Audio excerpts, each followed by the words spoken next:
Hi everyone, 안녕하세요 여러분.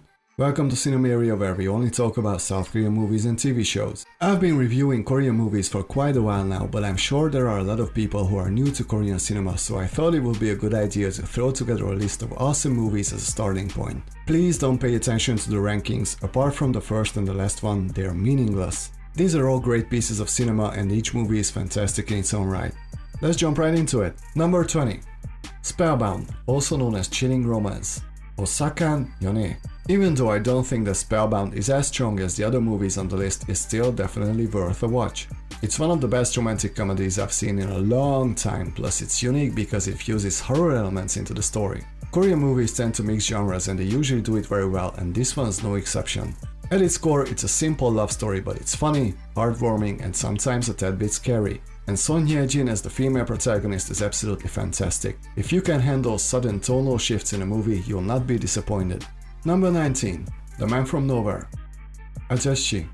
A great action film starring Won Bin in his last picture to date, The Man from Nowhere is about a mysterious man who tries to save a little girl who's been kidnapped. Won Bin gives a great performance, and although there's nothing in the movie that hasn't been done before, it's done so well that one can only appreciate the craft that went into this production. The action is great, the acting is on point, The Man from Nowhere is definitely one of the best action movies out there. Number 18. Memories of Murder.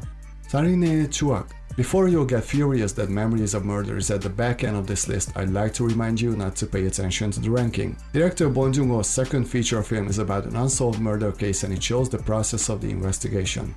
Or lack thereof. I've mentioned in my review that this film is a meditation on human incompetence, and in a way it's infuriating but also engaging. Even though the pacing is moderate, the movie is never boring and the tension keeps building up until the very end. If you haven't seen this classic, then you definitely should. Number 17. The Admiral. Roaring Currents. Myung-hun. Currently the highest grossing Korean movie of all time, The Admiral is about the famous naval officer Lee Sun-shin and his battle against the Japanese naval army at the end of the 16th century. Even though the whole second half of the movie is a battle, it's never boring. Quite the opposite. The battle is filmed incredibly well, most of the effects are practical, which only enhances the experience, and on top of that, Lee Sun-shin is played by one of the greatest Korean actors, min-sik, who gives an incredible performance. Highly entertaining and inspiring, I definitely recommend this one for those who like historical movies. Or just good movies in general. Number 16. Midnight Runners. 청년경찰. Midnight Runners is about two police university students who happen to witness the kidnapping of a young girl while on their night out. And since it seems that the police are unable to do anything, they literally start to run to save the girl. It's a fast-paced movie, there's never a dull moment, it's funny, it's heartwarming, it's inspiring, and there's enough dramatic depth to it also. On top of that, fantastic performances from Park Seo-joon and Kang-ho. Highly recommended. Number 15. Masquerade. 광해. 왕기 된 남자. A historical drama starring byung-hun in a dual role, as the king and as an acrobat who has to replace the poisoned king until he gets better. I was pleasantly surprised how much I enjoyed this movie. It's really funny, but it's not without depth and real dramatic moments, and byung-hun is just awesome. We get to know a very humble and surprisingly wise man in his character. A highly entertaining movie that's more than just pure entertainment. Number 14. The Great Battle. Anshisam. Another historical movie, this time is the 7th century. The movie focuses on the Battle of Anshi Fortress between the Koreans and the Chinese. It's big, epic, but it's so much more than just a spectacle thanks to a great cast and relatable characters, especially Cho In-sung's performance as Yang Man-chun, the commander of the fortress. If you're into epic historical battle movies, I highly recommend this one. Number 13. A Taxi Driver. Takshiun Sanchang. Not to be confused with Scorsese's classic, A Taxi Driver is a historical drama that takes place in 1980 before and during the famous Gwangju uprising in Korea, where many people were killed simply because they decided they'd had enough of the government's oppression. The two main leads are played by Song Kang-ho as the taxi driver and Thomas Kretschmann as German journalist Jürgen Hinspeter, and both of them are fantastic. So is everyone else. The movie starts off pretty lighthearted and gradually becomes more and more heavy on the heart, so it's not necessarily an easy watch, but I still highly recommend it. Number 12. The Crucible, also known as Silenced. 도가니. Now this is a hard watch for sure. It's about a school for disabled children where some of the teachers are apparently sexually assaulting the students. Unfortunately, this is based on a true story and it's really easy to feel furious while watching this film. but one can't deny how well it's done, so even though it's tough to watch, it's also riveting, and Kang-ho gives a great lead performance. The upside to this movie is that the film made the children's case to be reopened and reinvestigated, and as far as I know, those people are in jail now. A movie that's helped bring to justice to a horrible issue. How great is that?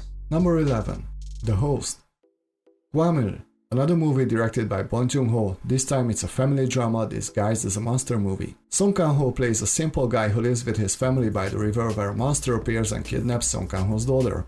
As far as I know, the budget of the film was limited, hence the reason for the monster not looking as good as it should. But if you're able to overlook that, you're gonna immensely enjoy this film. Entertaining, sometimes funny, but also pretty sad. The Host is not just your typical monster movie. Number 10. Secretly Greatly. Unmirage Vidage. Secretly Greatly is about 3 North Korean soldiers whom are sent to South Korea to blend in and wait for their mission to come. The main lead is played by Kim Soo-hyun, and he disguises himself as the village fool in South Korea. This is a really interesting genre-bending movie. It starts out as a comedy and slowly turns into a pretty serious action drama, which may sound weird on paper, but is done exceptionally well. Great characters, great story, great acting. This film is an emotional roller coaster ride. I'd suggest you hop on it. Number 9. JSA, Joint Security Area. Kondongyeonbi-guyak JSA. Again, please don't pay attention to the ranking. JSA is a timeless classic which came out at the start of the golden age of Korean cinema. It takes place at the demilitarized zone, which is the border between North and South Korea, where a shootout happens on the northern side between some southern and northern soldiers. The movie is basically about unfolding the mystery of what had happened there that night, and it gets more and more interesting as the movie goes on. And even though there's pretty exciting moments, for me this film is a drama about human relationships more than anything. Plus it's fantastic to see Lee Byung-hun and Song Kang-ho, 2 acting giants, acting together quite early in their career. I heard that Quentin Tarantino named this as one of his favorite films of the 2000s. Did I say more? Number 8. Tengu Ki, Brotherhood of War. Tengu Ki, Rimya. One of the best war movies I have ever seen. Tengu Ki takes place during the Korean War, in which 2 brothers participate on the southern side. As the war drags on, they slowly start to drift away from each other, first emotionally and then physically also. Chun Dong-gun and Won Bin are both amazing in the film, and thankfully the movie doesn't hold back in terms of visual presentation when it comes to battle scenes. So be prepared for bodies flying left and right, but at its core this is a truly emotional drama about 2 people who love each other deeply but victims of their circumstances. It is a must-watch. Number 7. The Chaser. Chugyakcha. Director Na Hong-jin's directorial debut, The Chaser, is a nail-biting thriller about a serial killer and an ex-police officer turned pimp who's trying to find one of his girls whom the killer tried to kill but is probably still alive. The film subverts most of your expectations in the best way possible. It's highly original, exciting, riveting, but most of all, really freaking good. And Kim Yoon-suk is awesome in the lead role. Number 6. Miracle in Cell Number 7. Chilpompangi Sanmul. One of the best dramas I've ever seen. Miracle in Cell Number 7 is about a mentally disabled person played by Ryu Seung-young who gets convicted for apparently murdering a little girl. He has a daughter whom he loves more than anything, and with some help the daughter is smuggled into the prison cell to be with his father. One of the most heartwarming and heartbreaking stories you'll ever see. It's highly entertaining, funny and sad at the same time. Bring some tissues if you decide to watch it. Number 5. The Wailing. Koksang. Director Na Hong-jin's 3rd movie, The Wailing, is definitely one of the most original horrors out there. It's about a mysterious disease that starts to spread among the people of a Korean village, and some blame a Japanese man for it who came to live in the nearby mountains. It's a long movie, but I was never bored for a second, and I've already seen this 3 times. It has an oddly ominous vibe to it. It's uncomfortable in the best way possible. Kwak Do-won is amazing in the lead role, and on top of that, this is one of the most beautiful looking movies I've ever seen. And since The Wailing is ambiguous on purpose, it has a rewatchable quality unlike most horrors. If you're a horror fan, I highly recommend it. Number 4. Sympathy for Mr. Vengeance. Poksunun Nawe Got. Director Park Chan-wook's first movie in his Vengeance trilogy, the other 2 being Oldboy and Lady Vengeance, Sympathy is about a young deaf-mute guy played by Shin Ha-gyun who's trying to help his seriously ill sister any way he can. In desperation, they decide to do something highly questionable, and later that decision breeds catastrophic circumstances. This is a highly original movie. It's tense, sometimes oddly funny, and gets really heavy by the end. The film also stars Song Kang-ho, anybody notices a pattern here? And also Pae Tuna, and everybody is fantastic here. Even though Oldboy is more well known, I struggle every day to decide which one of the two is better. It differs from day to day. And speaking of Oldboy, number 3. Oldboy. Oldboy. Director Park Chan-wook's second movie in his Vengeance trilogy is regarded by many as one of the best movies ever made. And I'm one of them. Oldboy is about a man who gets locked up in a room for 15 years, and when he is finally set free, he is eager to take his revenge on whoever had done this to him. But if you think that the story is just that, you better watch the movie, you'll not be disappointed. It's intriguing, exciting, dark, sometimes brutal and also psychological, and Choi Min-sik gives a masterful performance in the lead role. On top of that, Oldboy has one of the best endings in the history of cinema. A timeless classic, definitely check it out if you haven't seen it yet. Number 2. I Saw the Devil. Agmaru Poatta. I Saw the Devil is a horror thriller about a serial killer and an NIS agent whose wife gets killed by said killer. The agent takes on a revenge path, and when he finds the killer, instead of killing him, he decides to do something else to him. That's all I'm gonna say. Actually, this was the first Korean movie I ever saw, although at the time I thought it was Japanese. Foolish me. This is definitely not for the lighthearted. The film is really heavy in its visual presentation of violence, and I love it for it. Also, this is one of the most gorgeous looking movies I've seen, which is a great contrast to the film's heavy subject matter. Plus, the leads are played by Choi Min-sik and byung-hun, two acting giants of Korea, and they do an amazing job. It's exciting, it's sad and highly psychological. It's a must-watch if you like movies with a heavy subject matter. Number 1.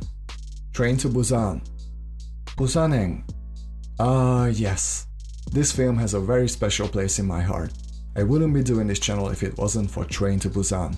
When I first saw it, I'd been on a horror kick and this movie kept popping up on every best horror movies list, but I honestly didn't really want to watch a zombie movie.